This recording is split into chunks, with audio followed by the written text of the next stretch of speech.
শেখ হাসিনার বাংলাদেশে ফিরে আসার কোনো রাজনৈতিক বাস্তবতা নেই বলে মন্তব্য করেছেন বিএনপির vice chairman doctor Asaduzzaman Ripon. July অভ্যুত্থানের দ্বিতীয় বার্ষিকী উপলক্ষে আমার বাংলাদেশ পার্টি আয়োজিত আত্মোপলব্ধি ও আত্মপর্যালোচনায় অভীষ্ট লক্ষ্য অর্জনের দীপ্ত শপথ শীর্ষক আলোচনা সভায় কথা বলেন তিনি। জানান, গণভবন দখলের মতো ঘটনা ইতিহাসে বিরল, যা ছিল জনগণের চূড়ান্ত অনাস্থার বহিঃপ্রকাশ। প্রতিবেদন হাসিবুল ইসলাম শান্তর। রাজধানীর ঢাকা রিপোর্টার্স ইউনিটিতে জুলাই গণ অভ্যুত্থানের দ্বিতীয় বার্ষিকী উপলক্ষে আলোচনা সভার আয়োজন করে এবি পার্টি। সভায় জুলাই অভ্যুত্থানের ঘোষিত লক্ষ্য বাস্তবায়ন, হত্যাকাণ্ডের বিচার ও রাজনৈতিক সংস্কার নিয়ে বিভিন্ন দাবি তুলে ধরেন বক্তারা। অনেক শহীদের হাতে, তালুতে, শরীরে নিজের নাম লেখা পাওয়া গিয়েছে, যে তারা জানতেন যে আমি শহীদ হতে পারি। যারা কোটা সংস্কার চাইলেও তাদেরকে রাজাকারের বাচ্চা বলে যখন গালি দেয়া হলো, তখন কিন্তু শিক্ষার্থীরা বাংলাদেশে একটা ফেসিবাদ চালু করে রাখা হয়েছিল মুক্তিযুদ্ধকে ঢাল হিসেবে ব্যবহার করে। সেই জায়গায় বাংলাদেশের ছাত্ররা তারা কুঠারাঘাত করে।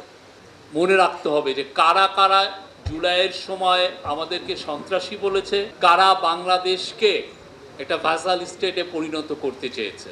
তাদের অভিযোগ, গণভোট বাস্তবায়নের ক্ষেত্রে সরকার বিলম্ব করছে, যা জাতির জন্য হতাশাজনক।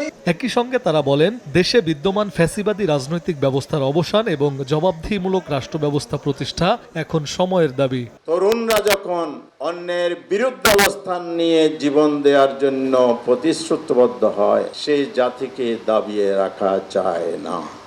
যতটুকু ভালো হয়েছে ততটুকু নিতেন, তারপরে আরো ভালো করতেন, তাহলে মনে হতো আসলে আপনারা ভালোটা নিয়েছেন, আরো ভালোতর, শ্রেয়তর, আরো উন্নত জিনিস করবেন। কিন্তু আপনি তো কিছুই নেননি, বরঞ্চ বাদ দিয়ে দিয়েছেন। বিএনপির vice chairman doctor Asaduzzaman Ripon বলেন, রাষ্ট্র ও রাজনৈতিক পরিবর্তন কখনোই রাতারাতি আসে না, পরিবর্তন ধীরে ধীরে প্রতিষ্ঠিত হয়। বাংলাদেশও সেই পথেই এগোচ্ছে। বিরোধী দলীয় নেতা নির্বাচনের কারচুপির অভিযোগ তুলে গণতান্ত্রিক ব্যবস্থাকে দুর্বল করার চেষ্টা করছেন বলেও অভিযোগ করেন তিনি। তিনি আসছেন না, আসতে পারবেন না। কেন পারবেন না? ওনার হাতে এখন মানুষ খুনের অভিযোগ ওনার উপরে আছে। উনি বাংলাদেশকে ধ্বংস করে লক্ষ লক্ষ কোটি টাকা পাচার করেছেন। সুতরাং শেখ হাসিনা অনুতপ্ত হবেন না, আর ওনাকে বাংলাদেশের রাজনীতিতে বাংলাদেশের জনগণ কখনই গ্রহণ করবে না। আলোচনা সভায় আওয়ামী লীগকে কার্যকরভাবে নিষিদ্ধ করার লক্ষ্যে সংসদে আইন প্রণয়নের দাবিও জানান বক্তারা। শেখ হাসিনার দেশে ফিরে রাজনৈতিক কর্মকাণ্ড পরিচালনার কোনো সুযোগ নেই বলেও মন্তব্য করেন তারা। আমরা বাগান চাই, এমন বাগান যেখানে ফুলের কাছে সহজে পারবো যেতে, ঘাসের উপরে শুয়ে পায়ের উপরে পা রেখে দিব্যি আকারের পা দুটো নাড়বো মাঝে মাঝে। হাসিবুল ইসলাম শান্ত, SA টিভি, ঢাকা।